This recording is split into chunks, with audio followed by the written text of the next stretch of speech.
Good afternoon, Tayir Talmidim. Good afternoon, Tayir Talmidim of Kitais Zayin and Ches. B'chol Mokim Shehem. Whether you're watching this now live, or you are watching this Bez Hashem at your leisure in the subsequent days past today, Yud Sivan. As is understood that we are living in a period of time that's somewhat unique, different than what we may have anticipated or have thought to have been the Tamidim Kesidram of our day-to-day lives growing up in this day and age as Bar Mitzvah Bachrim, as boys in Kita Zayin, as boys in Kita Ches, who have certain life cycle events that take place in the course of a Tamidim Kesidram period, and the potential for disappointment, the potential for feeling challenged exists under these circumstances. Mechanchim from across America have gotten together and have felt that it's important and worthwhile for us to be spending time together, receiving words of chizuk, guidance, and perspective through the hashkaf and the prism of Torah and Chassidus, for us to be able to work through these times that we find ourselves in. Not only to work through them, but to grow from them in a manner of halicha mechayel al chayil, in a manner of nasa yisreish, in a manner of uplifting ourselves so that we can overcome disappointment, challenges in any way, shape, or form. To do so, it is my honor to introduce to you the world-renowned speaker, author, and chassid, Harav Yosef Yitzchak Jacobson, to address our Talmidim on these important matters. B'choved, Harav Jacobson. Thank you so much, Rabbi Greenbaum. Thank you, Rabbi Cohen. Thank you to all of the principals and teachers and educators who have brought us here all together, those who are watching live and those who will watch it later. As the Pasuk says, Es asher yeshna poi v'es asher einenu poi. So I want to thank all of you for the privilege and the zchus to be able to address such special people, our future, and welcome, last but not least, to all of the Talmidim, all of you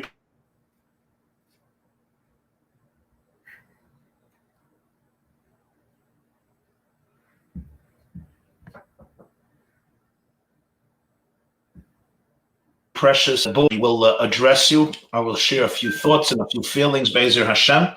And then I did ask the organizers if any one of you would like to raise any question or give any feedback or share something, please, I would appreciate that very much. I'm sitting here quarantined in my home in Monsey, New York, and I'm sitting in front of a window and a video camera, and I see the trees. We have some deer hanging around here, very few people, a lot of birds chirping. This is a little bit like country. So it gets a little lonely here. So I would love to hear your feedback. So really any one of the boys, any one of the Talmidim who has any question that you would like to raise, feel free to share it with the local Hanhola, communicate it to them. You could write it anonymously. You don't have to have your name there. And Rabbi Cohen will pass it on to me. And when I conclude, if there's any questions, we will dedicate some time to those questions, bli neder. So I'm going to share with you, I'm going to begin with a personal experience that still remains etched in my memory because it taught me so much. It was a small experience, but very meaningful for me personally, and I often think about it in moments of stress. It was a few months before my bar mitzvah, so I was a little younger than many of you. I think I was 12 years old, a few months before my bar mitzvah. The day was Chav Tevis, Tovshin Mem Hey, the 20th of Tevis, 1985. And as you know, Chav Tevis is the yahrzeit of the Rambam. Just a few months before that, on Achron Shel Pesach, Tovshin Mem Daled, the last day of Pesach, 1984, the Rebbe, during the Fabrengen, suggested a brand new shir for Jewish people all over the world, known as the Shir Rambam Hayomi, the daily shir in Rambam. And the Rebbe suggested then three options. Option number one, the most ideal but difficult option, is to learn 3 parakim a day of Rambam, Yada Chazaka, and in 1 year you finish the whole Rambam, all the 14 Svarim of the Rambam. Now, learning 3 parakim Rambam a day is not easy. It's a task, but this was option 1. Option 2 was to learn 1 parak a day of Rambam, much more doable, even though it's work, but it's much more doable. And you finish the Rambam over 3 years. And option 3, as many of you know from over the years, was Sefer HaMitzvahs. Is Sefer HaMitzvahs to learn through the Sefer HaMitzvahs, the Rambam, which is 1 Sefer and not a very big one. And you learn the mitzvah of the day or the mitzvahs of the day, and you also finish it in 1 year. It was very exciting. It was a whole brand new shir. There's the famous shiurim of Daf Yomi, of Bavli, of Yerushalmi. There's the shir of Mishnah Yomis. There's Halacha Yomis. There's, of course, Chitas, Chumash Yomi, Tehillim, Tanya. But Rambam was really an unprecedented, completely novel idea. And if I could say so, I remember the Rebbe himself was very excited about the idea. There is a theory that I heard from one of my teachers in Alotayr, Rabbi Zelickson, Rabbi Michal Aaron Zelickson, a personal theory that he had, that the Rebbe had a shir Rambam himself for years and maybe decades before. Could even be that shir, 3 parak. He had different proofs, but I don't know if that's ever confirmed. But certainly the Rebbe and the Hasidim and whoever heard about it were very excited about the idea, and people started to learn Rambam. And Ad Hayoim, many of you and many of us, and hopefully soon all of us, learn Rambam either 3 parakim a day or 1 parak a day or Sefer HaMitzvahs according to your capabilities. The most important thing is to learn it slow, that you can understand it and retain it and it doesn't just get forgotten. This is my leading up to the story. Chav Tevis was the yahrzeit of the Rambam, and it was the first yahrzeit of the Rambam post the Rebbe's new shir in Rambam. And remember, from that day, every Shabbos, every Fabrengen, every Sich, even a children's rally, the Rebbe, in most cases, would discuss the mitzvah of Sefer HaMitzvahs of the day, or a halacha in the Rambam of the day, even when he spoke to children. From that moment, when the Rebbe instituted this shir, the daily Rambam shir became a permanent staple in the Rebbe's addresses.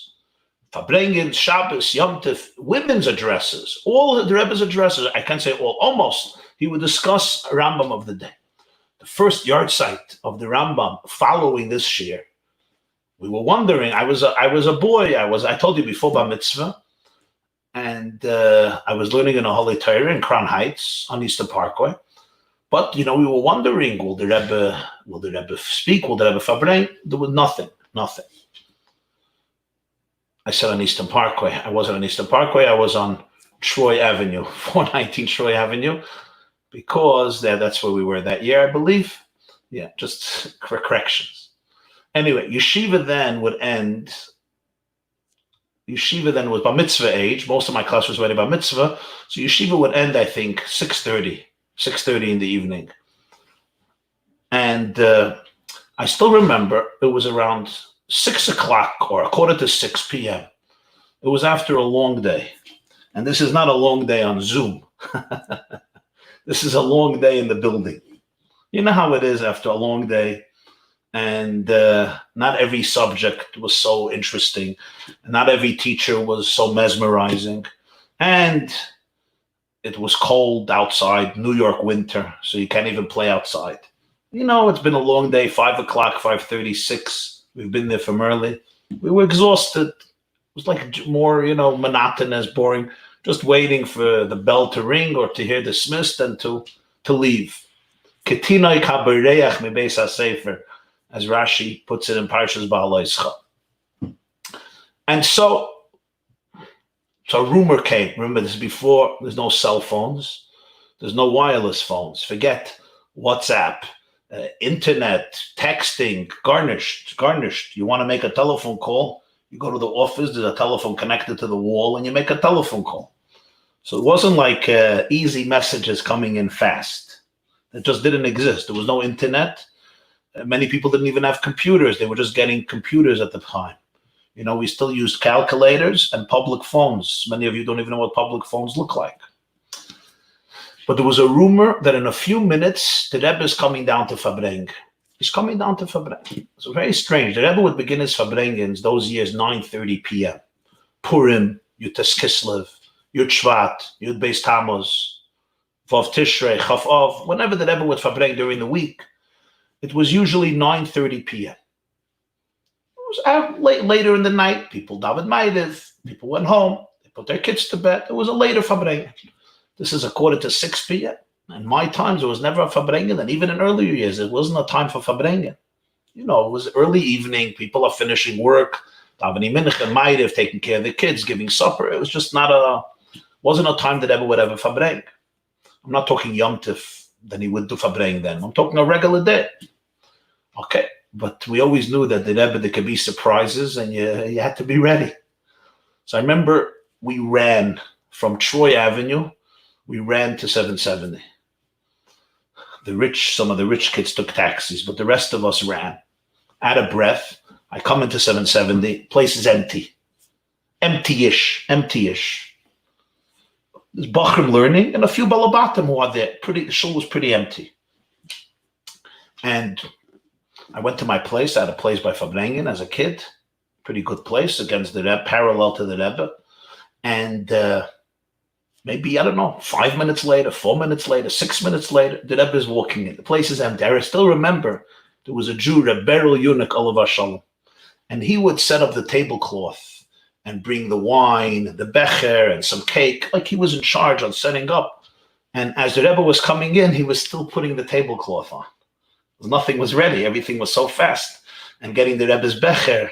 So as the Rebbe was coming in, the place wasn't ready. He got it ready, the tablecloth. But I remember as the Rebbe was coming in, he was finishing to put on the tablecloth.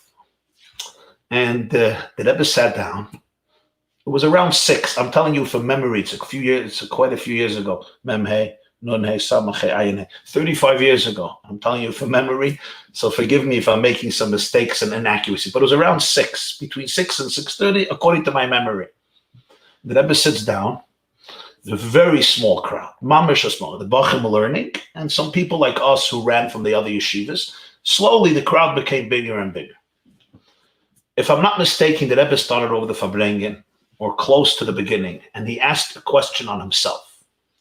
And he said this: the greatest quality of the Rambam, one of the greatest qualities of the Rambam, Rabbeinu Moshe ben Maimon, which is known in history, and you could see it in every one of his works, is the quality known as Seder. Seder means order, structure. In Jewish history, you will not find, you will be pressed hard to find another person who personified the brilliance and intricacies and efficiency of Seder like the Rambam. Not just in his own Seder, in his own schedule. He was a very scheduled person, from his letters. But most importantly, in his works. Because what the Rambam did was one of the most incredible things in Jewish history that till today is a marvel of brilliance. Remember, the Rambam didn't have Google. The Rambam didn't have printing book. There were no printed books. There was no printing yet. Printing began in the late 1400s. The Rambam lived in the 1100s, in the 12th century. That's when the Rambam lived. He was born around 1135. So this is before the printing press. The Rambam took everything in Yiddishkeit in terms of halacha and he organized it. But from scratch, it's hard for us to understand this because today everything is organized. You have Sfarim for this, you have Sfarim for this, you have Shulchan Aruch, this, no Shulchan Aruch, there's nothing. There's just Gemara, which, as you know, goes from topic to topic to topic.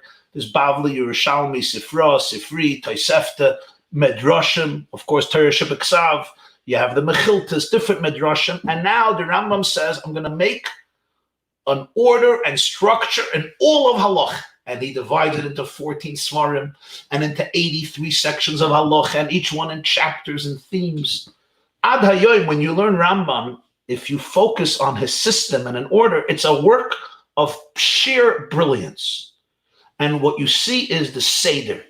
The Rebbe said the Rambam has a sefer on philosophy called Moreh Nevuchim. Structure, the order, every question that people had on Judaism at the time, he organized, he categorized, he dealt with it, he gave an answer. Moreh Nevuchim means the guide for people who are confused, people who are perplexed. The Rambam wrote Sfarim on anatomy, on biology, on medicine. They're not Jewish, they're not even known as Jewish books. They were written in Arabic. Of course, the Sefer HaMitzvahs, his commentary on Mishnayos. The system in the Rambam is beyond superb. So the Rebbe says, how do you celebrate the life of such a person? Through Seder, through order. And then the Rebbe asks a question on himself. So you may wonder, why would I make a Fabrengen in such a chaotic, disorganized way? And this was a fascinating question to hear from the Rebbe. He's asking on himself. You want to celebrate the Rambam's life? Prepare. You give previous notice. You let people know what's going on. Let them know a day before, a week before. Fixed time. No, suddenly the Rebbe said, "Is a Fabrengen, and nothing is prepared, nothing is ready." You know, the Rebbe was like very humorous about it. He says, it's mamish the opposite of everything the Rambam stood for. Good question, boys, no? Let me tell you the Rebbe's answer. I'll never forget the Rebbe's answer. The Rebbe's answer, he said, Hi hanei senas.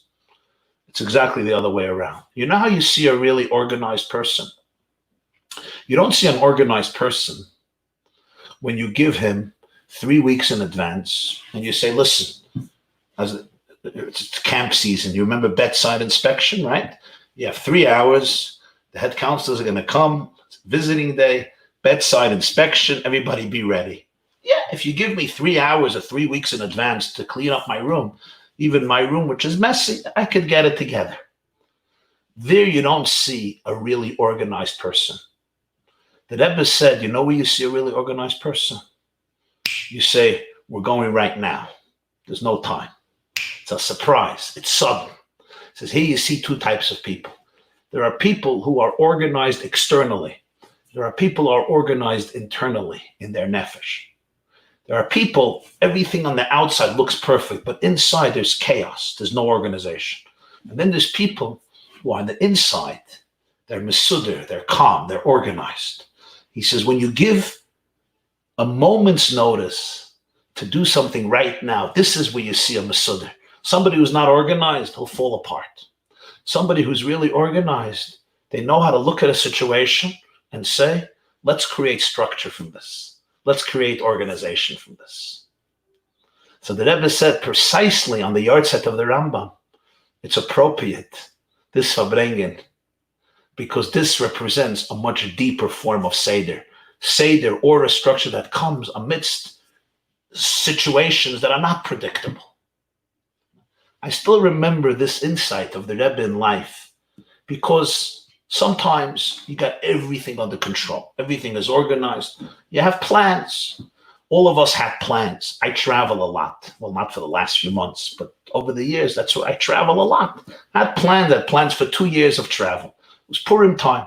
I came back from Mexico City. I went to Miami for a Shabbaton. Came back here, and everything went on lockdown. Yeah. Plans, Pesach plans, pre-Pesach plans, post-Pesach plans, spring plans, summer plans. You know, it's planned, and it's with a Seder. You have your tickets. You're packed up, or you're almost packed up. And suddenly there comes a situation. We call it coronavirus, a little invisible virus, the size of 125 nanometers. You guys could look up how much is 125 nanometers. But basically, it's so tiny that you can't see it with your eyes. You have to have microscopic instruments. And it shut down the whole world. It brought 7.7 billion people to its knees. And it shut down every industry. For months, all of us were on lockdown, never mind the schools and the yeshivas and the chadorim and all the shuls, and lahavdil, every other institution in the whole world by Jews and by non-Jews in terms of business, in terms of entertainment, in terms of public big gathers, stadiums, malls, restaurants, etc. Now, we know now things are changing slowly. Be'ezer Hashem, things are opening up, but still, there's so much uncertainty. And boys, this is where I address our topic, how we overcome disappointments, how we overcome setbacks and letdowns. And very frankly, nobody knows exactly the plans for the summer. We all hope and pray that everybody should be healthy, and everyone who needs a refuah shlema should have a refuah shlema, and life should be able to go back to normal, and all of you should be able to have an awesome and exciting summer in the best way possible as you planned it. But nobody knows exactly how things are developing. And the truth is, scientists don't know, doctors don't know, governments don't know. This virus caught the whole world by surprise. Hindsight is 2020, when everybody's an expert after the story. But before the story, nobody's an expert. Hospitals were not equipped. Doctors were not equipped. The medical field was not. Everyone, the whole world was caught off guard. The only one who knew what's going on is the creator of the world. Nobody else knew what's going on. Nobody else knew what hit them. Let's face it. And a lot of us made mistakes. Some people did not take it seriously early enough, but that's not so relevant now to our discussion. My point is, we were all caught off guard. Okay, lahavdil, not to compare, but it's that I go back in my mind to that fabrengen when I was caught off guard. We were caught off guard. The Rebbe said, this is where you see the difference of people. Some people, when they're caught off guard, they lose it. They lose it. They get upset and angry and frustrated and depressed, which are normal human emotions. We get angry, we get frustrated, we get upset. This is where you see the inner power of an neshama, of a soul. These are times that try people's souls. They test us. And you really have two types of people. You have people that the worst in them comes out, and you have people that the best in them comes out. Now, boys, all of you, like you, I grew up in the United States of America, in a very free country, Baruch Hashem, had food, had clothes, and had all of our needs, basic needs met. We heard the stories. My father, Olav Shalom, used to tell me about growing up in Russia, in the underground schools. You all grew up with those stories. And those who were sent to Siberia, like my grandfather, who was tortured by the Soviets. Some of you had grandparents, great-grandparents, great-great-grandparents, Holocaust survivors, or even earlier than that, who went through all types of crazy stories. I have met people in my life who have hidden in pits and caves. There was a Jew from Grodno, Lithuania, Grodno. He hid in a pit, literally underground in a pit that was approximately 5 feet. 5 feet, imagine, 5-6 feet. That's the size of a person, okay? And the other way, another few feet. And he hid there for almost 2 years.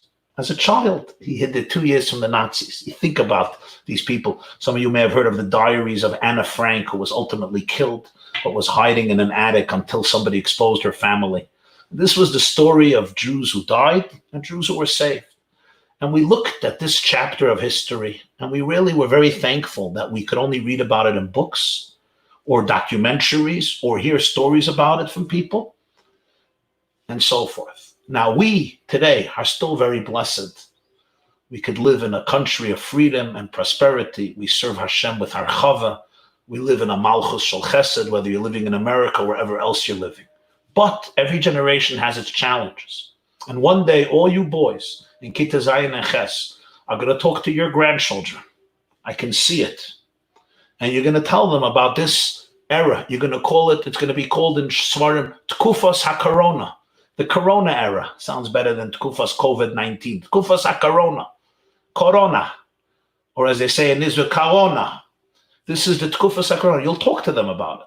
Very interesting times. I don't remember such a thing in my lifetime. It never happened. For us to all be quarantined, for literally every industry to shut down, reminds me of the story you remember the story in Gemara with Titus and the mosquito?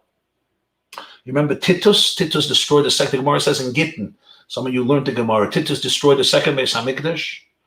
And when he stabbed the Paroiches, he saw blood. And he thought that Kevayachel, he killed Hashem, so to speak. He's done. God is done. And Hashem says, I'll take one of the tiniest creatures in my world, and that's how I will defeat Titus. And of course, a little flea or mosquito A yitush goes into Titus's ear, and it drives him mad for years until he dies. A little yitush. Now, a mosquito I could see. A virus I can't even see. So that literally every industry in the world was closed down, shut down as a result of this. And everybody went home. Everybody had to go home.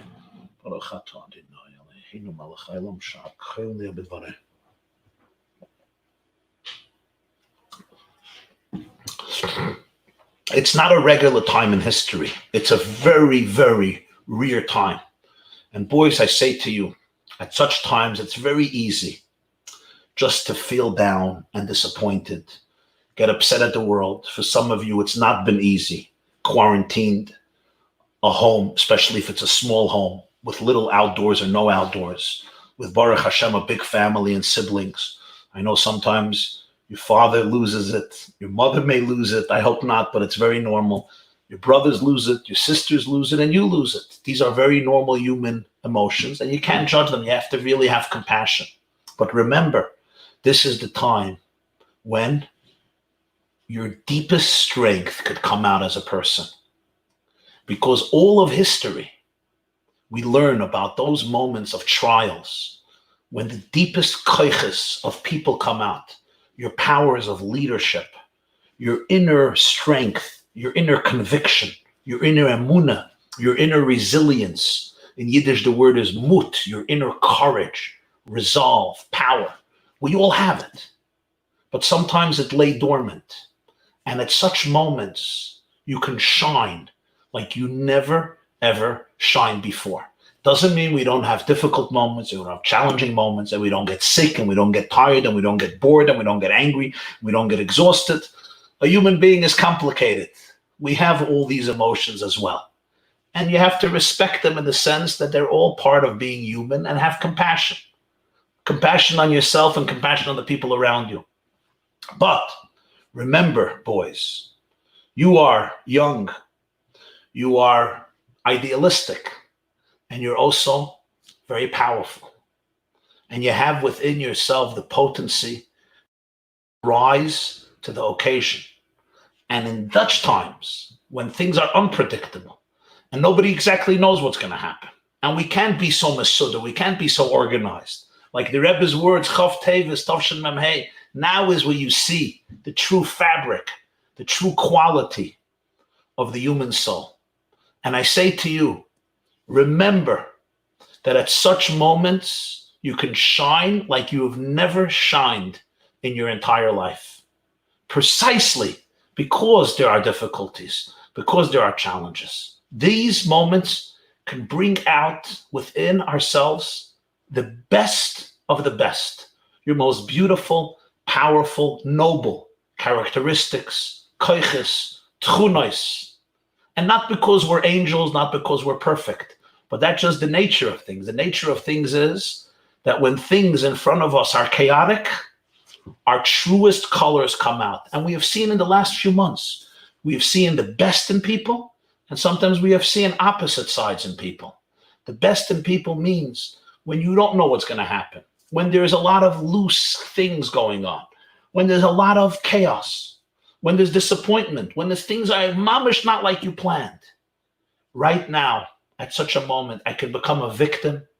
I could just feel bad for myself and be jealous and be angry and be frustrated. Or I could say, no, this is the time that I'm going to utilize in a way that I never spent such valuable time in my life. I'm going to be productive. I'm going to be organized. I'm going to be loving. I'm going to be a source of love and light and hope for myself, for my family, for my siblings, for my friends, for my classmates, for strangers. I'm going to become a powerhouse of emunah, bitachon, ruchnius, clarity, morality. I'm going to become a person who is an ambassador. Shluchai shel Adam k'maisai, a shliach of Hashem, an ambassador of light, of hope, of love, and healing. Don't underestimate, boys, your energy, your resources. You are the future of our world. You are the future of the Jewish people. You represent our tomorrow. You represent everything that is right and good about us. You represent the best version of the Jewish people. You are our youth. You are our energy. You are our strength. You are our future. All of the koiches of the Jewish people, of Klal Yisrael, that Hashem invests in the Jewish people, is invested in you. And at such times, remember that everything you learned in your whole life, the first 13, 14, 15 years of your life, everything you learned is for moments like this. You know, we learn and learn and learn. I saw a video one night. It was the beginning of the pandemic, a few weeks into it. One of the hospitals in the Bronx in New York. It was chaos. Hundreds of patients coming in a day. The hospitals were not equipped. They didn't have ventilators, respirators. They didn't have beds. They didn't have enough doctors. It was an absolute churva. And you know how many people passed away? And I saw, somebody sent me a clip. They interviewed a nurse. They interviewed the head doctor, a woman. She's the head doctor in the department. She was exhausted. She was running from patient to patient, trying to save life, but she didn't have the resources she needed. And somebody turns to her, interviews her, and he asks her. It was an amazing moment. He says, how do you make sure not to fall apart? What's stopping you from falling apart? You know what she said? She said something, I'll never forget it. She said, everything I learned all my life was for this moment. If I fall apart at this moment, it was all in vain. And what she was saying is, all her years practicing as a doctor, all her medical school years, all the information, all the experience, what was it for? It was for when she comes in one morning with a cup of coffee and everything is calm and there's 3 people in the ICU and everything is under control. It's exactly for such moments. This is what you would trade for. Imagine a soldier, right? A soldier is battling. Let's take Normandy. Normandy was when the Allies went into the islands of France, an island called Normandy, June 1944, to take back Europe from Hitler, Western Europe from Hitler. It was one of the fiercest battles during the Second World War. Now imagine the soldiers coming. Like, oh, there's casualties here. We got to go back home. No, this is what you were trained for. You were trained for these moments. Tzivus Hashem. What does Tzivus Hashem mean? That means we were trained for challenging moments. Everything I learned my whole life, everything you learned your whole life, your education, your experience, you know what it's when? Well, you know what it's for? It's for moments like this. It's for moments when there's no Seder, when there's no predictability, when nobody knows if they're coming or going. We don't know if camps are going to open. We don't know if day camps are going to open. We don't know if summer programs are going to open. We hope everything happens in the best way possible. But only Hashem runs the world. And at such a moment, you could become the most confident, or you could become the most frustrated. Everything I learned and you learned your whole life is for such a moment, to be able to surrender our expectations and know, Mizmar LeDavid Adonai Roi Lo Yechzer. Hashem is my shepherd. He shepherds me day and night, 24 hours a day, and therefore Lo Yechzer. I lack nothing. Gam ki elech begeitz halmavis lo ira ra ki ate imadi. Even if I walk in the valley of the shadow of death, I fear not. Not because I'm not human. I am human. I have fear. I have stress. I have anxiety. I have difficult moments. I get bored. Ki ate imadi. But I know that you're here with me. Hashem is here with me. He's holding my hand. He's embracing me. He's taking care of me. He loves me unconditionally. And he's here in every single moment of my life, not removing every challenge, but helping me deal with every challenge. You are never, ever a victim to any challenge. You know why? Because you were sent into that challenge by Hashem. You're a shliach of his. And when you're a shliach, as the Gemara says in Kiddushin, I think some of you are learning it this year, shluchai shel adam k'maisa.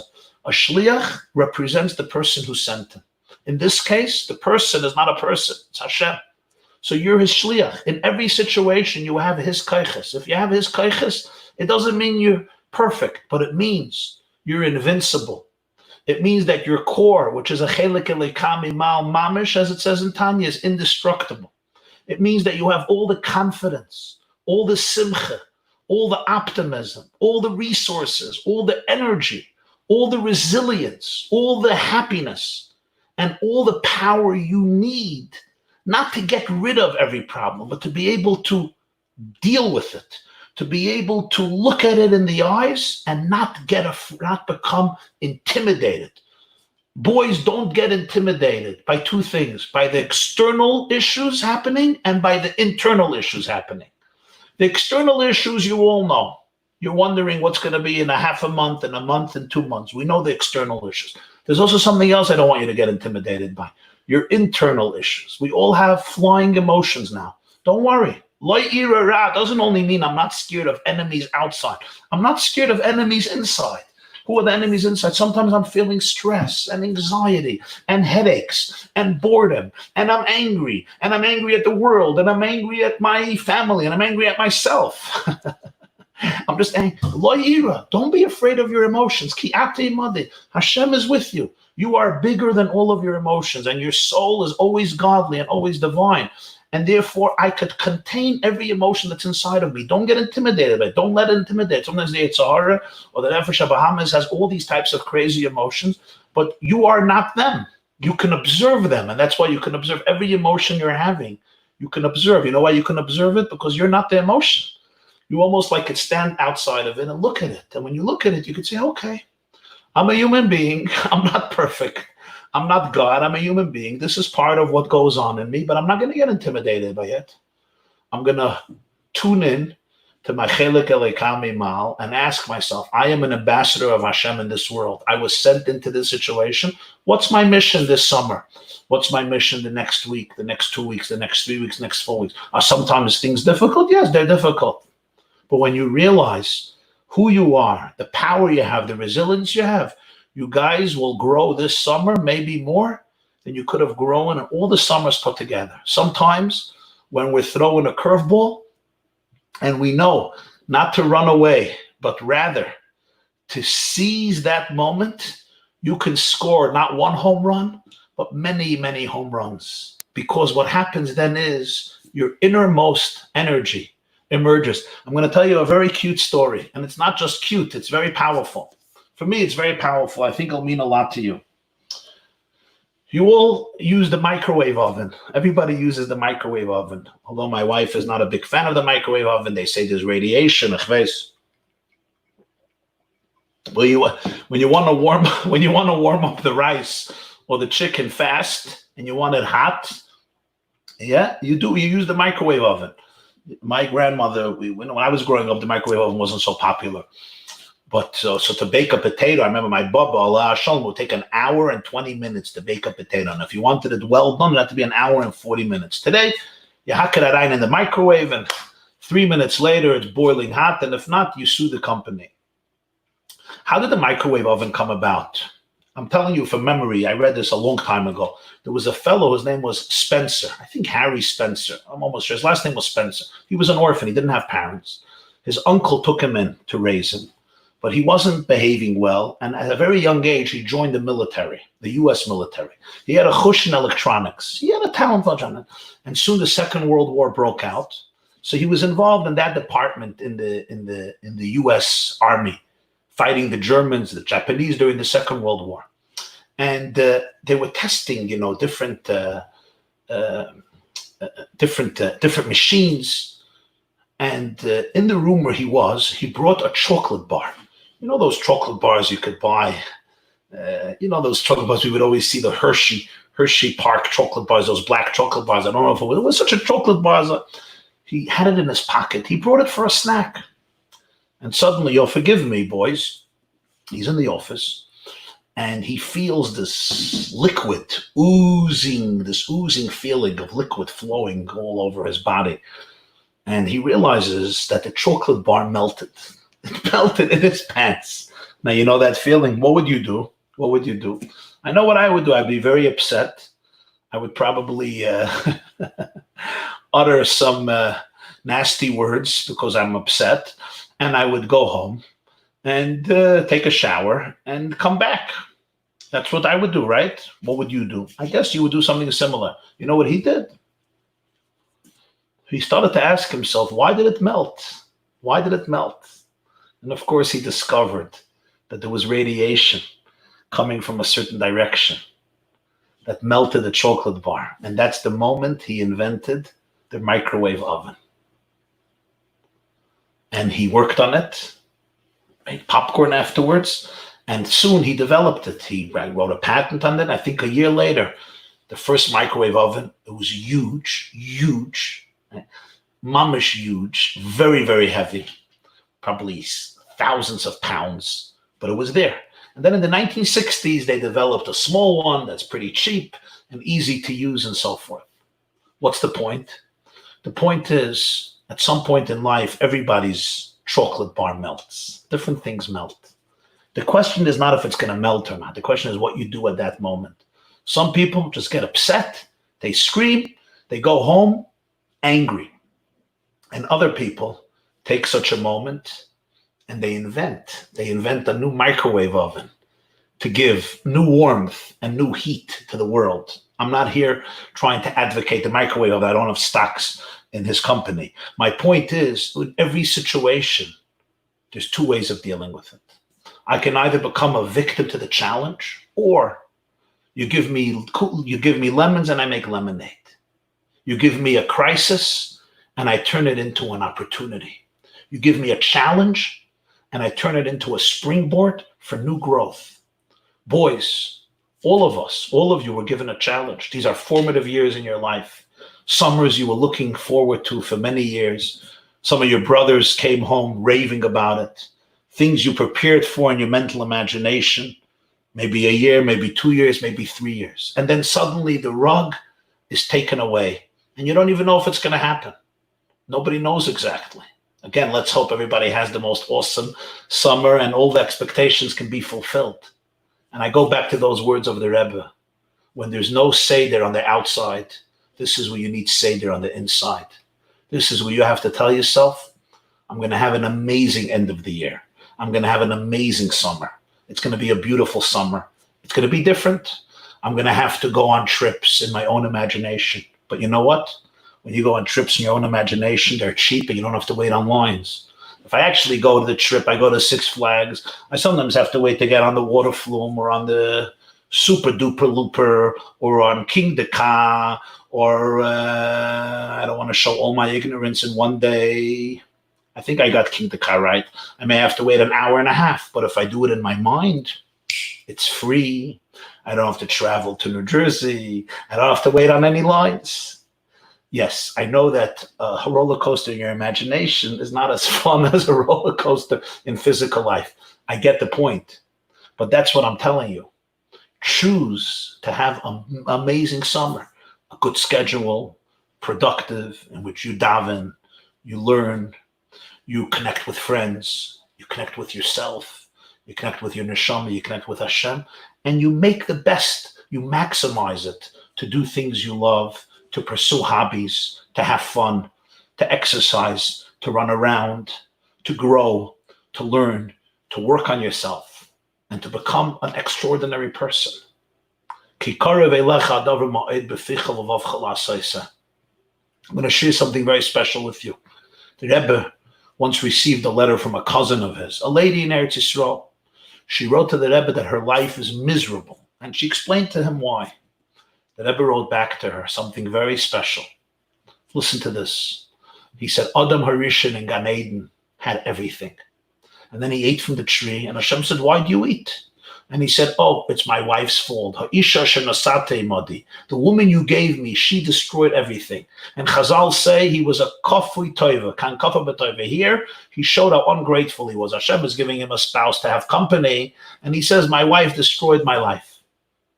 I'm miserable because of her. He's in Gan Eden. He has everything, no concerns in the world, nothing. And yet if you'd ask him, how's your life? He would say, I'm miserable because of my spouse. And the Rebbe said, we knew Jews, these are his words, who were in the concentration camps of the Germans. They would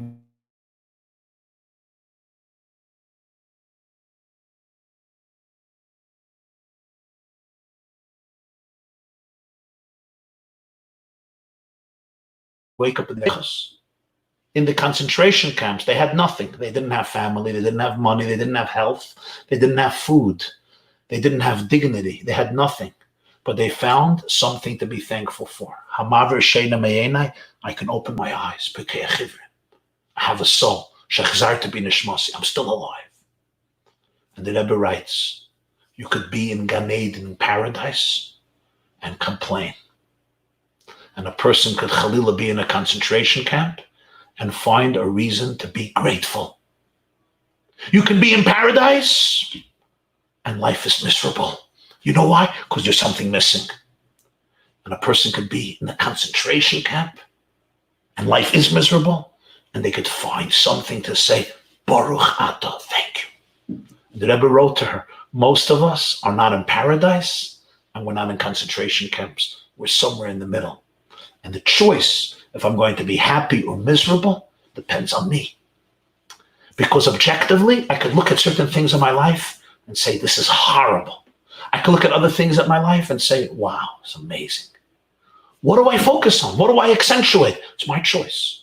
Do I look with the right eye? Do I look with the left eye? Do I focus on the positive? Do I focus on the negative? Do I focus on everything that's going right? Do I focus on everything that's going wrong?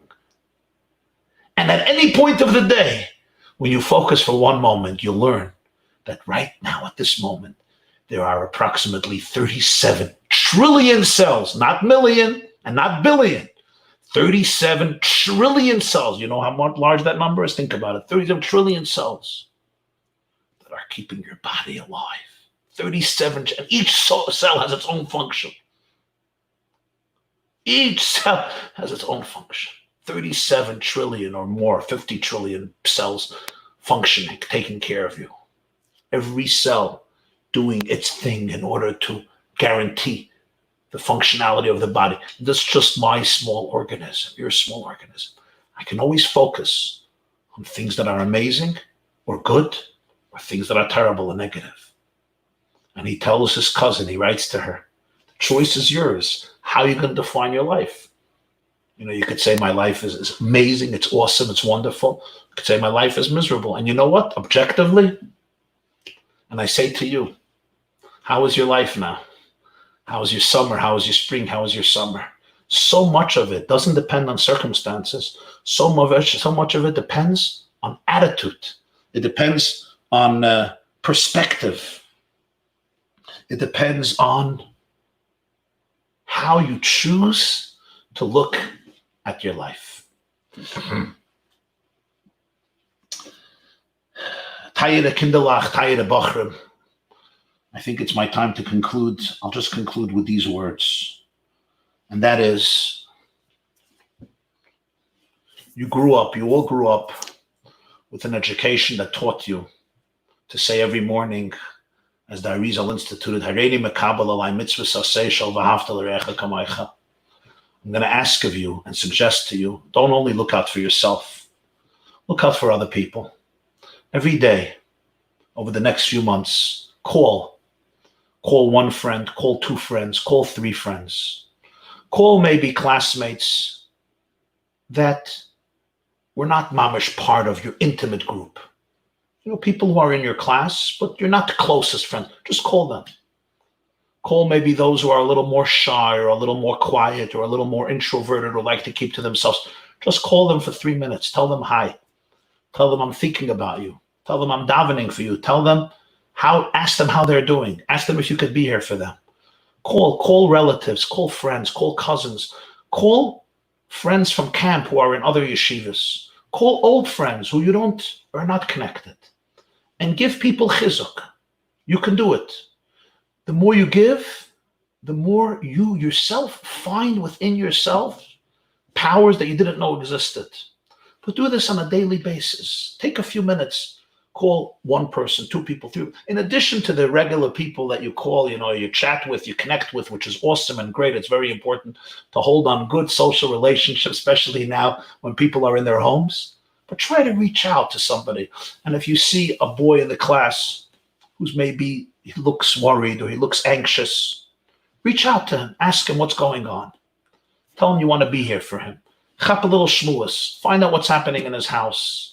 Just be there. Just tell your friends and your former friends and future friends and classmates or other classes, but kids that you know on some level, even if not the best. connect with them, because you'll never know how powerful such a connection can be. You can uplift somebody who's in a difficult place. You can kindle a heart. You can ignite a neshama. And you could bring a spark back to more life. I'm going to conclude with a story.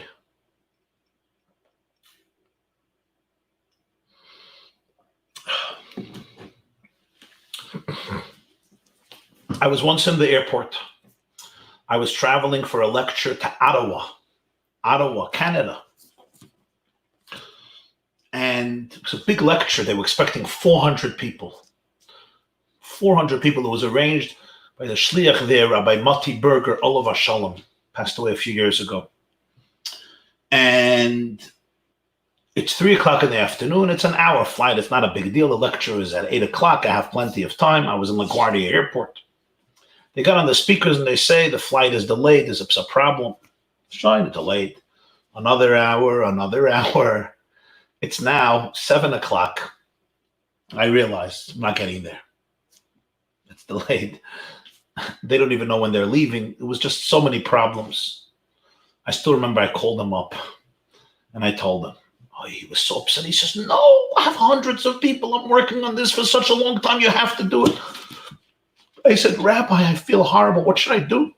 I wish I can do Kvitzos HaDerech, but I'm not Alexa, the Balagola from the Baal Shem Tov. I don't know how to do these things. I can't get on a horse and get to Ottawa. What am I supposed to do? He says, you know what? Could you give the lecture from the airplane? I said, lecture from the airplane. It's a packed airplane. I have a middle seat, so I'm going to be in a middle seat. They had them telephones you could call, and I'm going to call and start screaming a lecture. Come on, it's not going to work. It was a difficult moment. I hang up, and I was very upset. He was very upset, obviously, even more than I was. I see on one of the chairs, sitting a Yid, a Chassidish Yid, so a Vishnitzer Chassid. He was learning what's called Chakli Yisrael. It's a Shir, Chakli Yisrael. It's very calm. You could see somebody's very calm. I go over, I say, Shalom Aleichem. Shalom. V'heist it. What's in it? V'hazait. Why are you going there? What's bringing you to Ottawa? He said, the bris of an anicle, the bris of a grandchild was supposed to happen that day, closer to the evening, and he was supposed to be a sandik. I said, you missed the bris, you missed something. They can't push off a bris. You're not allowed to push off a bris unless you have a good reason. A flight delay for the sandik is not a reason to push off a bris. I said, you must be so upset and angry. I think he said it was his first grandson. He says, no, I'm very calm. Do I look upset? I said, how are you so calm? How are you so calm? He looked at me and he said, Rabbi Jacobson, there was a Yid, the Heilige Rabbi Cheskel of Kuzmir. Rabbi Cheskel of Kuzmir was one of the great tzaddikim, the great Hasidic masters of Poland. He once said, when a Yid says in the morning, every morning you say, Baruch atah Hashem Elokeinu melech ha'olam, hamechin mitzadei gover. What does it mean, boys? Blessed are you, Hashem, King of the world. You prepare the footsteps of a person. Literally, I'm thanking Hashem that I can take a step. I can walk. Walking is a miracle. Not so simple to walk. Find out what happens in your leg to walk in your brain. Hamechin mitzadei gover.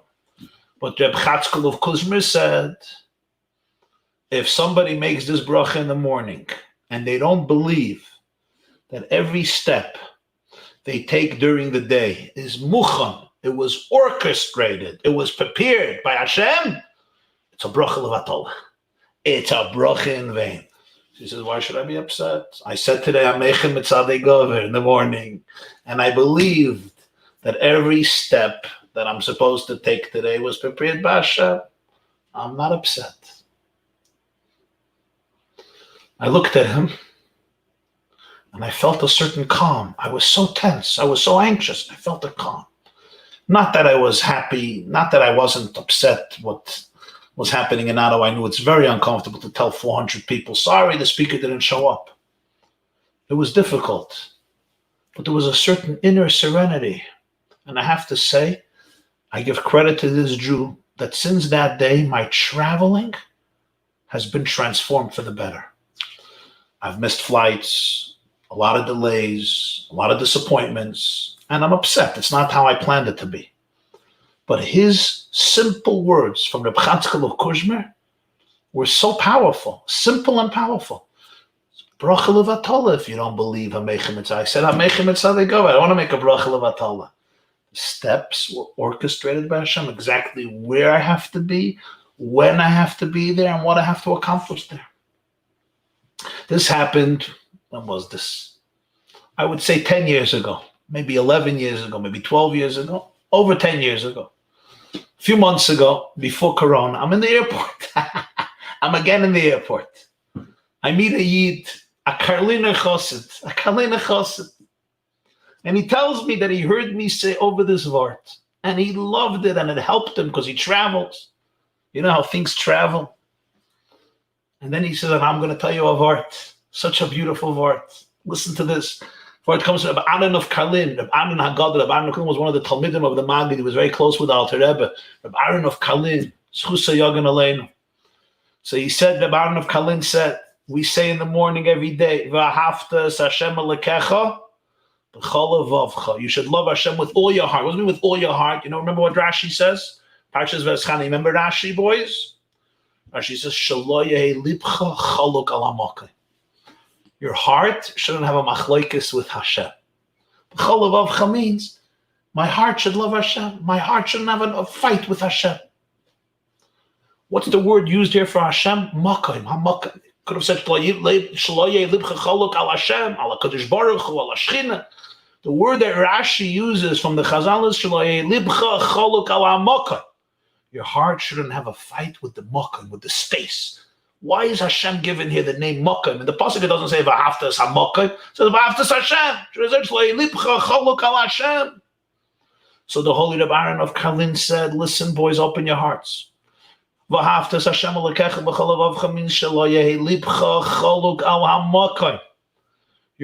shouldn't fight with the place where you are in life. We all have a space I am in life, physically, geographically, and emotionally. Sometimes I say, I wish I would be living here. I wish I could have been here. I wish I could have grown up in this family. I wish I could have had such a father, such a mother, such a brother. I wish I could go to this school. I wish I can go to this summer program. I wish I can get in here. I wish I can get in here. Here is miserable. I wish I would be somewhere else, in another place. I'm stuck in the airport. I wish I would be in Ottawa. I'm stuck in the house. I wish we can already go back here, go there. I don't like my place. I'm fighting with my place. I'm having a machloikus with my place. I don't like my makom. Geographically, I don't want to be here. Or sometimes emotionally. Every person has certain spaces where they're in. Right now, I have certain things that I have to deal with. I don't want to deal with it. I want to be somewhere else. I want to be free. V'ahavtas Hashem Elokecha b'chol levavcha means not that I shouldn't strive to make my life better. Of course, you should strive to make your life better. And of course, if you want to get somewhere, you should try to get there if it's good for you. Means don't have a machlokes with the space you're in. Because right now, this is the shlichus that you have. This is where you got to be. This is the right place. Maybe tomorrow it's time to move to another place. Maybe next year it's time to go to another makom. Of course, I want to always grow and change places if it's good for me to change places. But learn to embrace the makom you're in. Learn to make the best out of it until you're ready for change.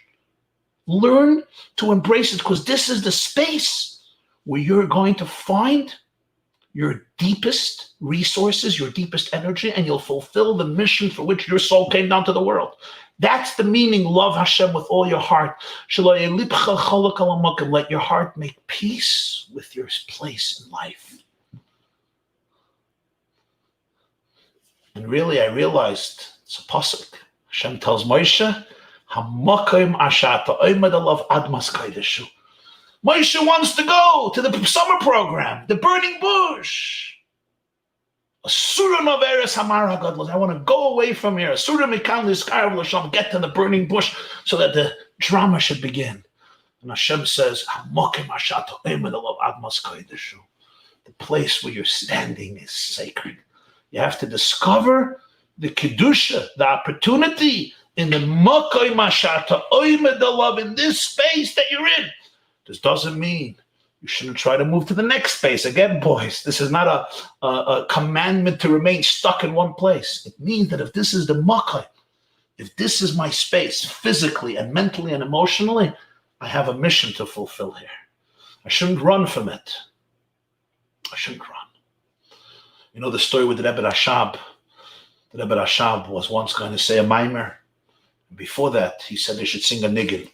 So the Bachim in Yeshiva started to sing a niggin, but they wanted to hear the mimer. So they rushed the song fast, so they can get to the mimer. And the Rebbe interrupted them. And he said, that's not how you're supposed to live. Apnimi, vu is eringans. The way you're supposed to live is when you're doing something, do it fully. Do it with all your heart. You're singing a niggin, be fully in the niggin.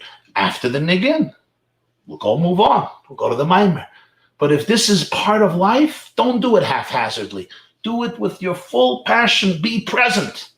The Alter Rebbe once said, it says in Chumash and Krishma, Va'avadetem meheira. What does Va'avadetem meheira mean? Literally, it means you're going to perish fast.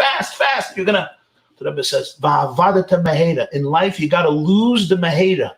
Sometimes we have this sense, fast, meheira, schnell. Let's get it over with. Knock it off, right? That's not the way to live. If it's something worthwhile, be there fully. Don't just knock it off. If it's not worthwhile, then don't do it. But if it's worthwhile, lose the meheira. You have to be able to be present. You have to be able to be fully somewhere. Because the space you're in, that's where great things happen. And then tomorrow you move on. We are all now in a certain space. It's called quarantined, more or less. We're still somewhat quarantined. I'm still quarantined here. Many of us are quarantined. Lots of our institutions are shut down. There's a space.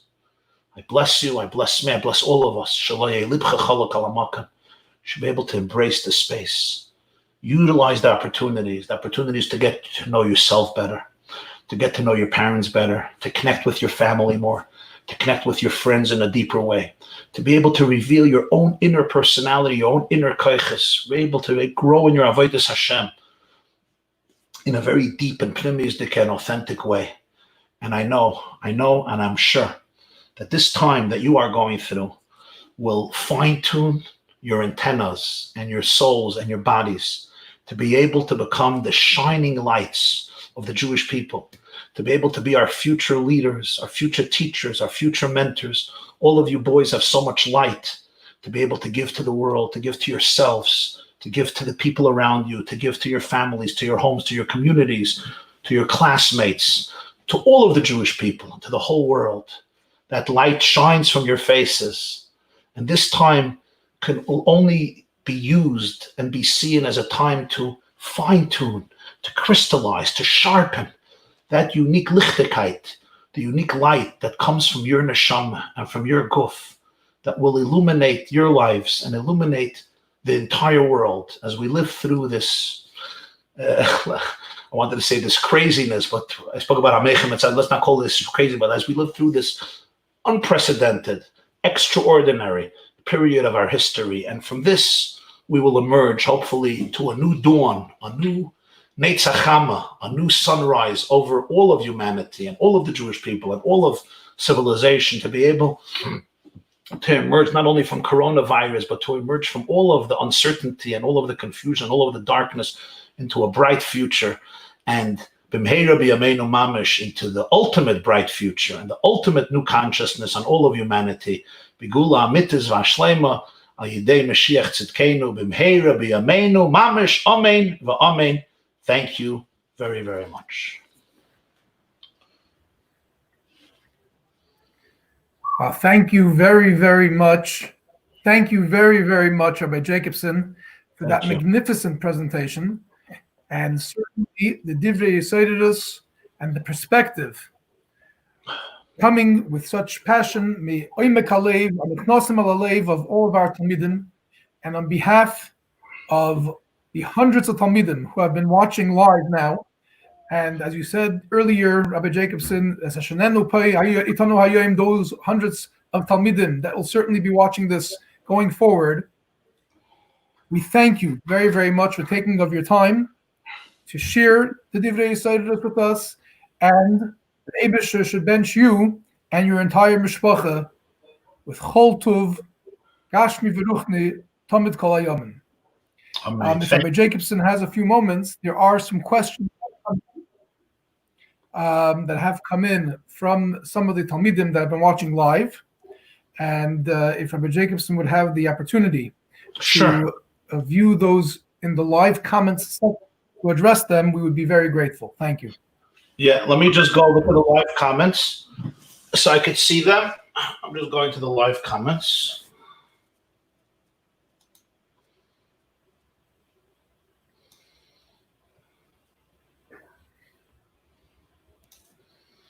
Okay. I just have to move up a little closer because my computer was a little distant here. Okay. Let's see. Question 1. How do I overcome my angry feelings? And number 2, what did we do to deserve this? Question 2, it's so much easier to get upset and give up. How do I change how I think? I'm going to read through some of the questions because the answers can include many of the questions. So the first Talmud says he is angry. He has a lot of anger. And what did he do to deserve it? The second person is getting upset. How do we change how we think? Question 3, my camp closed down and other camps are full. How is what you're saying going to change anything? Okay. How can I think differently? Great. Okay. Menachem says, this has really changed my life. Thank you, Menachem. That's very moving. Thank you. Thank you. Okay. So let me start with these questions, and then we're going to take another few questions if there are. I'll scroll down to see the other ones. Excellent questions. Very, very good questions, important questions. Thank you for sharing them. Really good. Let me respond briefly so I'll be able to go through all of them. So I'm not going to give long answers, but I'm going to be very brief. The first thing I want to say is, what did we do to deserve this? I don't know the answer to that question. I don't know if anybody knows the answer to this question. You have to remember in life, the way the world runs, a lot of it is so mysterious. Nobody really knows it, the reasons. We say in Vidui, we say, Krishman, Yom Kippur, Ato Yedeya Razei Olam. You, Hashem, know the secrets of the world. Reb Moshe Leib of Sasav said, Razei Torah, other people know. The secrets of Torah, great Talmidei Chachamim, great Gaonim, great Tzaddikim, great Rebbes, they also know. Great Mekubalim. Razei Torah, some people know. Not everybody, but some people know. Razei Olam, the secrets of the world, Ata Yedei, only you know. Nobody knows the secrets of the world, how the world runs. Why do certain people fall ill? Why do certain people pass away? Why do certain people suffer in ways that other people don't suffer? Why do you deserve this? And my answer to you is, I don't know. I don't know. Hashem's ways are beyond my brain and your brain. Our brains are finite. Our job is not always to ask why, because we often don't know why. More important is to ask, what are we going to do about it? How can we deal with it? How can we help ourselves, and how can we help each other? Of course, each of us should always try to improve our ways, to become a better person, to bring more light into the world. Nothing happens by mistake or randomly. But to know exactly why, I'm not in that position. But I want to tell you, if Hashem would want us to know why, he would tell us why. He doesn't want me to know why, because he doesn't tell me why, because I don't have to know why. My job is not always to know why. My job is to help people. Our job is to help ourselves and to help each other. In terms of angry feelings, and a few of you asked about being upset, and you get upset and so forth. These are very normal things. We get upset. We get angry. We each have a Yetzer Hara. I have a Yetzer Hara. I have a Nefesh, a Bahamas, an animal soul. I get angry. I can lose it. Some of us have bad tempers. It's a very normal thing. People get very angry, especially when things are not going our way. Here is the way to deal with it. Don't try to get angry about the fact that you're getting angry. Accept the fact that you're a human being, I'm a human being, I have weaknesses, and I'm getting angry. The question is, who gets the steering wheel in my life? That's the question. You know how the Tanya always speaks about the fact that the Beinoni can have terrible, terrible cravings, but he knows who must be in control of his life. Imagine I'm driving a car and I have a backseat driver. You know, backseat driver says, take the light, take the light, take the light. It's yellow, I can't take it. It's gonna be red, I'll get a ticket. Take the light, take the light. What do you do with the backseat driver? You could throw him out of the car. Problem is he's in your family, so you can't throw him out of the car. Second thing is you can get him to be quiet, but that's impossible. The third thing is you let him say what he wants to say, but you are holding on to the steering wheel. Don't give him the steering wheel. You are holding on to the steering wheel. Don't give your anger the steering wheel. So you're having an emotion of anger. Okay, it's like dark clouds in the sky. It passes. That's fine. But don't give your anger the steering wheel. Understand that it's there. Give it space. Have compassion for it, but don't let it control your life. Don't do things based on it. Don't say things based on it. Don't allow it to control your life. Realize it's there, and probably it's a good opportunity when you calm down to find out about yourself. Why did this get me so angry? If you can ask that question, if you can have a conversation with your anger and find out why did this get you so angry, you will become a much wiser and deeper and greater person. Try it. Don't give the anger the steering wheel. Tell the anger, I'm going to get back to you. And then in a moment of calmness, ask your anger, have a conversation. Why did you get so angry? What did that do? And you will become a much better person. You will see. I also want to answer the question about camp. Listen, it's very, very hard, and I'm so sorry. I don't know how to change the things on the ground. I don't know. I hope everybody, gets into the places they would love to get in and has a beautiful summer. I don't know. I'm not in charge of the camp. I don't know which camps these are. I hope, that a lot of camps can open up. I know not all of them are going to open up, but who really knows? My point to you is that sometimes I can't control what the camp is doing, and I can't control who's getting into camp. But you are not powerless over your life. Sometimes, by you not going to that camp where you were planning to go, and being disappointed, if you decide that you're not going to allow this summer to become just a miserable summer where you're feeling jealous and angry, you're going to take your summer, take the bull by its horns, look at what's upsetting you and say, you know what? I'm going to turn this summer into a success story, into a blessing. And you know what will happen? You will have an amazing summer. Remember, Hashem is with you. You're not alone in this world. I know it looks like your world fell apart. You wanted to go to this camp. Your camp closed down. The other camp is full, and you are now lost. And maybe a lot of your friends got in, and now you feel alone. And I'm sorry. And I wish we can change things. Maybe there's other things you can do. But I'm not now talking about the practicalities. Whatever you can do practically, try to do practically. Maybe there's another camp you can go to. Maybe another opportunity will open yourself up. What I am addressing, and I think where I can be of help, is your attitude, your perspective. Do not be intimidated by the fact that there's challenges. When there's a challenge, it just means that Hashem is holding your hand tight and saying, mein Kind, I'm sending you into this place because you can turn it around. You can bring light into the situation. And I'm telling you, you can do it. But it's about your attitude. Your boys are asking, how do you change your attitude? The way you change your attitude, you don't change your attitude. You put your mind into different places. We all have negative feelings. Trust me, I have a lot of negative feelings. I have anxiety, I get stressed, I get angry. This is called being human. But then I can choose where I want to focus on. And I could listen to different voices. We all have different voices in ourselves. We have a voice that tells me everything is horrible. And there's another voice I could listen to. It's the voice of my Chelek Elokami Mal, which says, I'm powerful. I'm Hashem's ambassador in this world. I'm an ambassador of light. I'm a shliach of Hashem. I have the resources I need. Every situation is here to help me grow and bring the best out in me. There are other voices. They will sometimes be very powerful.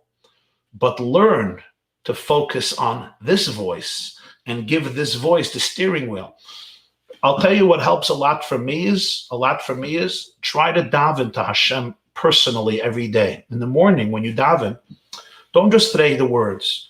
Take one paragraph and use a translation in English or Yiddish or Hebrew, whatever works for you, and try to focus on the meaning of the words. Just one paragraph. Let's say, Avas Olam Ahavtanu. Do that a little slower. Learn the meaning of the words. Maybe even say it in English or read it in English so you understand what it means. And meditate on it. Think about it. And you know what? In Shulchan Aruch, it says in the middle of Shema Keleinu, you could talk to Hashem about everything. I do that. In the middle of davening, tell Hashem, I'm struggling, I'm angry, I'm upset, I'm worried about camp, I'm worried about the summer, I need your help. When you do this, you train yourself to be able to see yourself in a much greater light, in a much greater way. All of Torah is here to teach us who we really are. We're not victims of our anger. We are ambassadors of infinity. Infinity means Ein Sof. We have Ein Sof in us. You have the infinite power of Hashem in you because you are a piece of Hashem in this world. Let me go to the next question. I'm sorry for this inconvenience. Technologically is not my biggest thing. Okay. Somebody wants to ask a private question. If you have a really private question, you can email me directly. And bli neder, I'll answer you. Rabbi YY at theyeshiva.net. Rabbi YY at theyeshiva.net. Bli neder, I'll answer you. What is another way I can keep up my spirits from this whole pandemic? Why? Was there any other story that you had with the Rebbe? Okay, good question. I'm just going to read another few questions.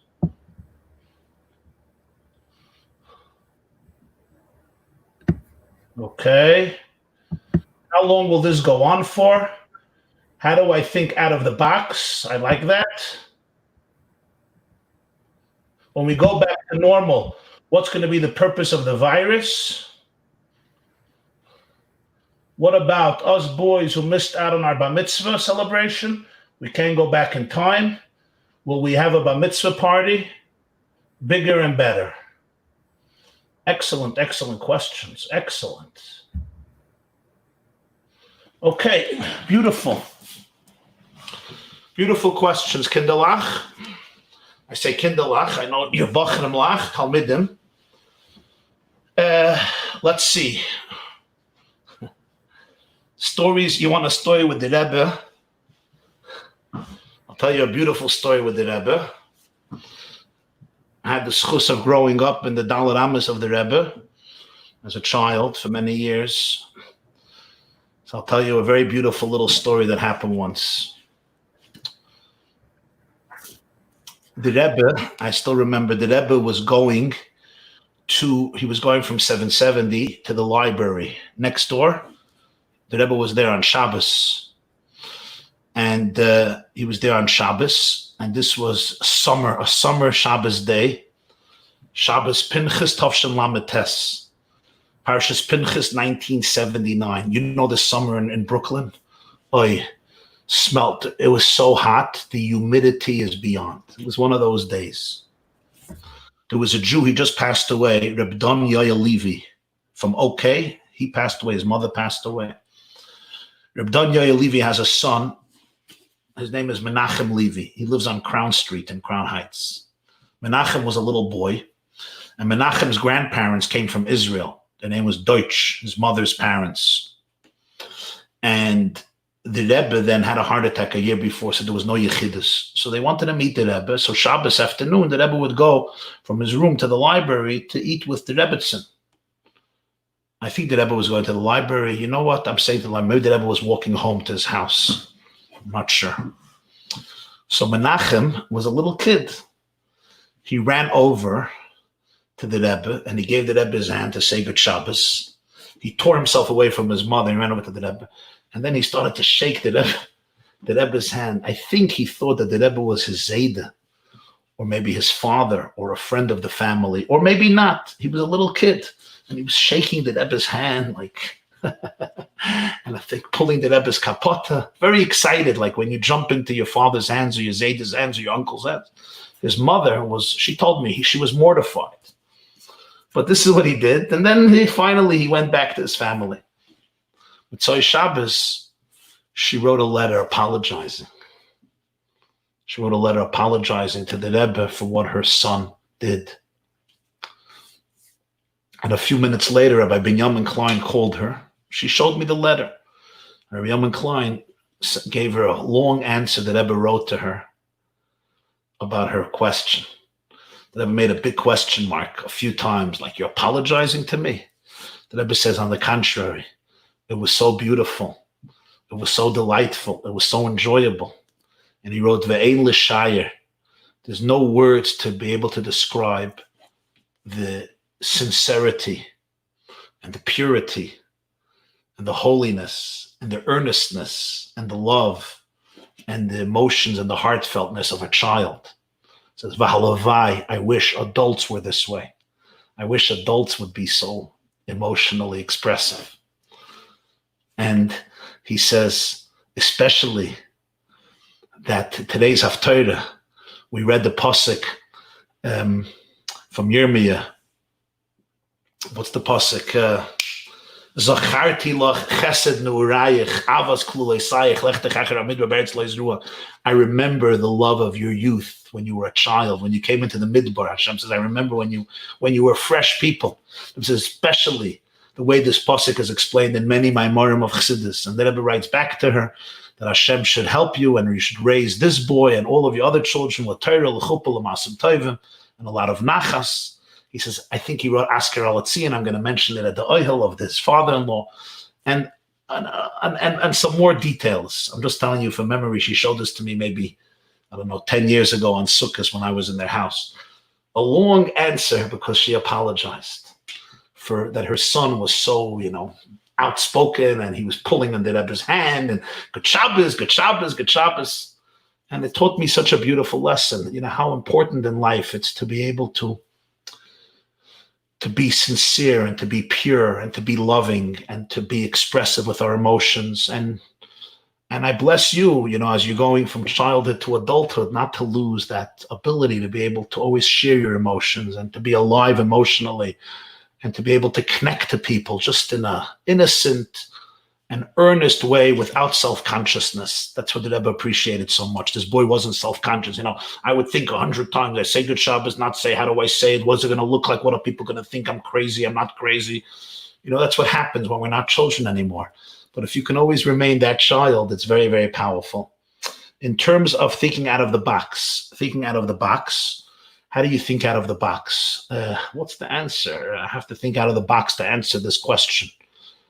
I think if you're asking this question, you probably know how to think out of the box. The best way of thinking out of the box is by just telling yourself always, maybe there's another way of looking at it, like not getting stuck in any way of thinking.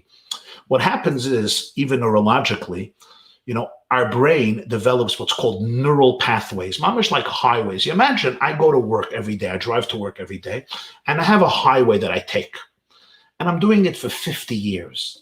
Now, there's another highway, but I don't even know about it. So I get into my car and almost blindly, without thinking, I just get onto this highway and I take this highway and it takes me to my destination.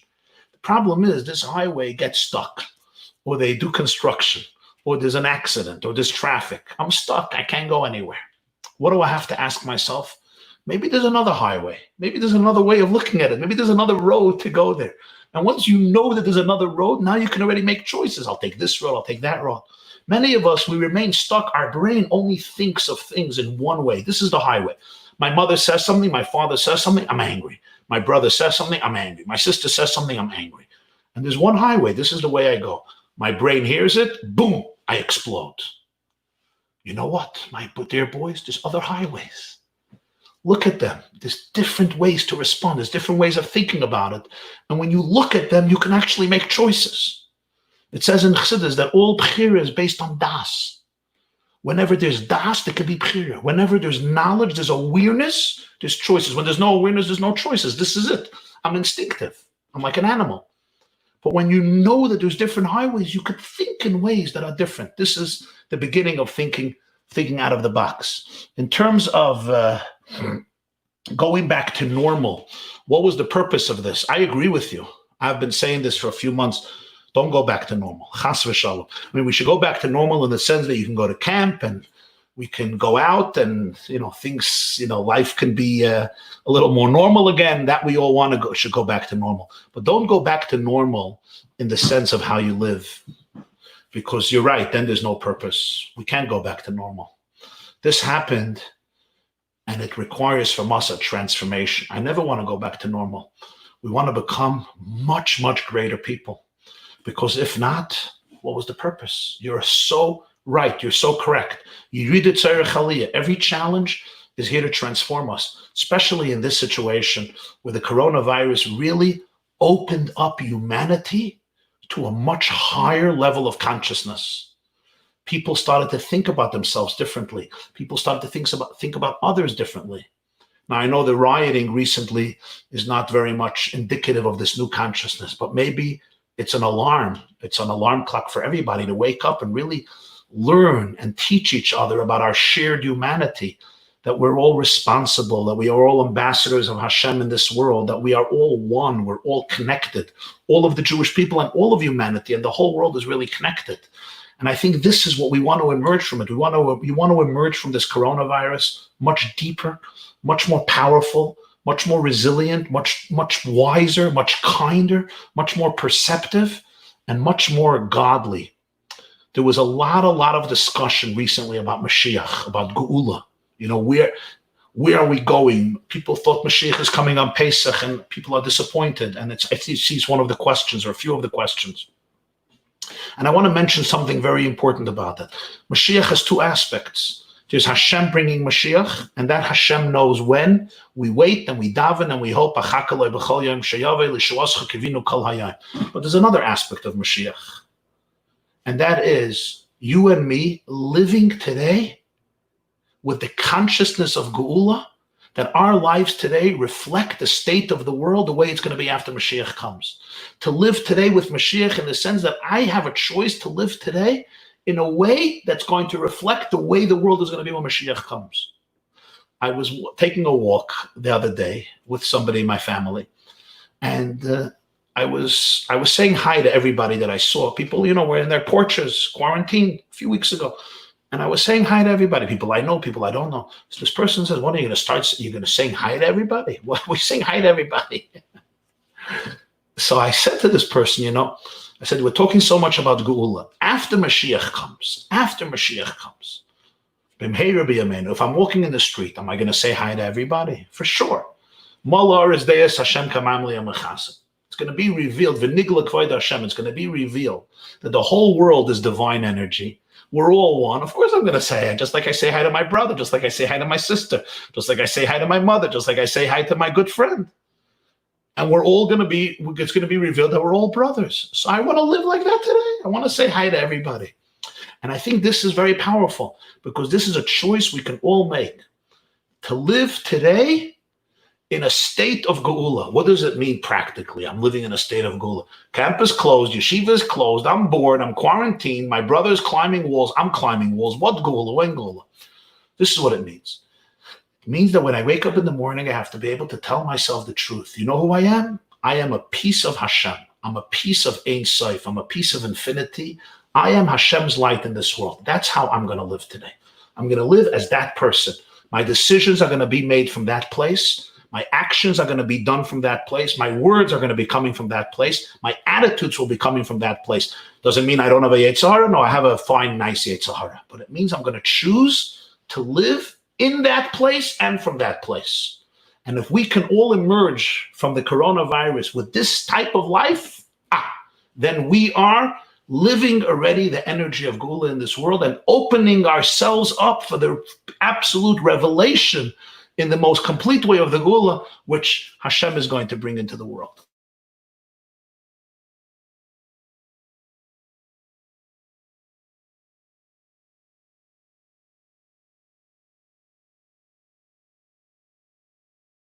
Let's see if all the boys who missed out the bar mitzvah. So first of all, I know it's hard. It's hard. You were expecting a certain bar mitzvah and friends and family and dancing and gifts and a good Viennese table, right? You wanted the chocolate mousse cake with vanilla ice cream at the end of the bar mitzvah, and all of the other things at the bar mitzvah, and the dancing, and maybe a couple of checks wouldn't be so bad. And you say your maimer, and you say your pilpul, your pshetel, and your Torah, and your speech, and it's all amazing and beautiful, and cousins come, and your classmates come, and all of this is gone, and what's going to happen? So the first thing is, I'm not a bar mitzvah boy anymore. I wish I was, but I'm not. But I understand. It's hard. It's hard. I'm going to tell you about my bar mitzvah in a moment. I didn't have a quarantine experience, but I had another experience. We were planning a big bar mitzvah, and till the truth is that till my age, my class, the bar mitzvahs were very small, mostly small, very, very small mitzvahs. And then started these bigger bar mitzvahs, which was a mistake probably. But in any case, these bigger bar mitzvahs started, and this kid has this one, and I want it here, and I want it there. Okay. And my parents planned a very nice bar mitzvah, big bar mitzvah. The invitations went out. It was really, really beautiful. And my Seder passed away. My Seder, my mother's father, his name was Rabbi Lipsky, passed away Chaf Aleph Sivan Tavshin Memhei. I spoke about the Fabring in Chaf Tevis Memhei. That was the year of my bar mitzvah. He passed away Chaf Aleph Sivan, and my bar mitzvah was 8 days later, Chaf Tes Sivan. We planned this big bar mitzvah and all these guests and my Seder and my Baba, and my mother was sitting Shiva, and it was so hard. And I remember the bar mitzvah. We didn't have music at the bar mitzvah because my mother just stood up from Shiva. All my uncles came, and they had to be waiters. The Lipska brothers were all waiters. They were holding trays and delivering chicken and fish. They were serving at the bar mitzvah, and there was no music. And I remember my grandmother was there, and it was very sad. It was very hard. I was very, very disappointed. I didn't want to tell people because, it was sad for everybody, and the bar mitzvah wasn't the big issue. The bar mitzvah was a bar mitzvah. My grandfather passed away. But, it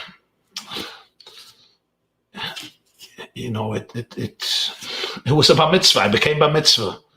My point to you boys is, it's disappointing. It's hard. I'm sorry. But I want to tell you something. The most important thing about bar mitzvah is that you're becoming bar mitzvah.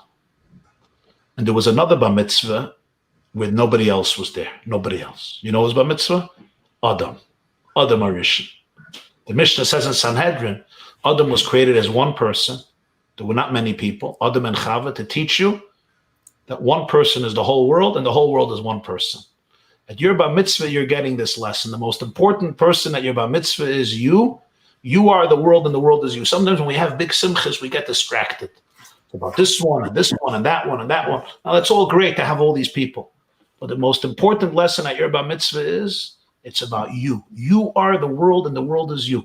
Don't underestimate the power of your shlichus in the world. Chayav Adam Loima B'Shvili Nivra Olam, the Mishnah says in Sanhedrin Lamed Zayin. Every person is supposed to say, for me, the world was created. Why? Because there's something in my life that the whole world needs. There's something in your life that the entire world and all of history requires. There's your contribution that you have to make in this world that nobody before you and nobody after you will ever be able to make.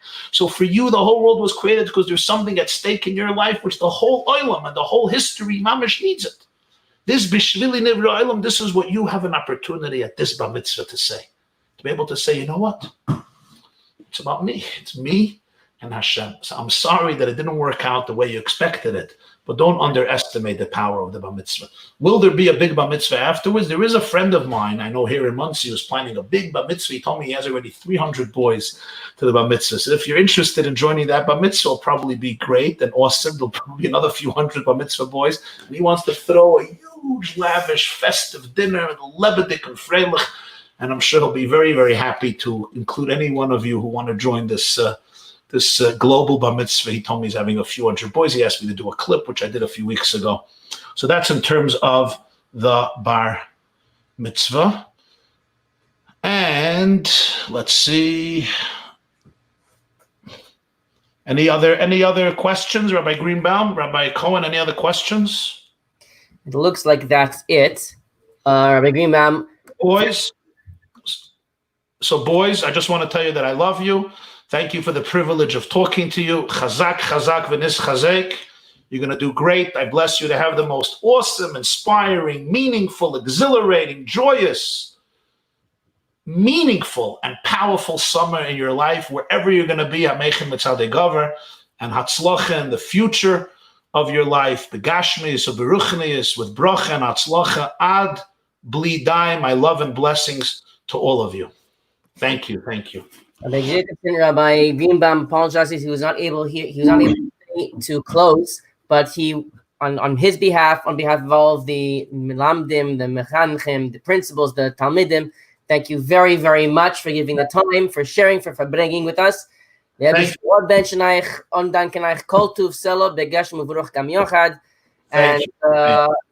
just the good achlotis that are coming out, and that will certainly come out from this Farbrengen, should be the impetus to bring about the end of Galus, and the Geulah Shlema should come, taking us out of this Galus Prati, Galus Primi, to bring us to Geulah Shlema. Take it from Miyad Mamish now. Amen. Amen. Thank you so much. Thank you. And all the boys and all the Talmidim, I told you, if somebody has a very personal question and you feel that I could be of help to you, you can email me directly. It's confidential, rabbiyyy@theyeshiva.net. And I will bli neder answer you to the best of my ability. If you want to ask something privately or even not privately, if you didn't have a chance here because we're finishing this program now, you could reach out. So if anybody sees the recording afterwards, they could always refer to it in the comment section. Exactly. Hatzlacha. And Rabbi Cohen, thank you for making this all happen. Thank you to all the Menalim and all the Mashpiyim, all the Rebbis, all the Rosh Hashivas, and the whole staff who made this happen. And thank you, most importantly, to all of the Talmidim. Hatzlacha, God bless you. Everything is going to be great. And stay upbeat and stay strong and stay powerful. My love and my blessings.